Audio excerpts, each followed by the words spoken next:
আগামী 6 ডিসেম্বর, আজকে পয়লা December, 6 December আপনাদের ভাঙড় বিজয়গঞ্জ বাজারে এই অকাপ সংসদীয় বিলের নামে কেন্দ্র সরকার যে চক্রান্ত চালাচ্ছে মুসলিম সমাজের যে ব্যক্তিগত তথা ইসলাম ধর্মের ব্যক্তিগত সম্পদকে লুটার একটা ষড়যন্ত্র চালাচ্ছে।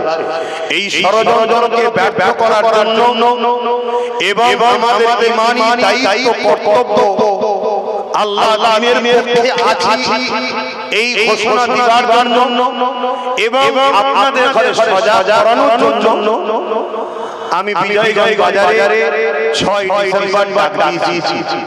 ইনশাআল্লাহ আল্লাহ থেকে শুরু হবে জুমার নামাজের পর আপনারা আসবেন, তাই তো নাকি? কথা বুঝে আসছে? ইনশাআল্লাহ বলুন, আসবেন তো?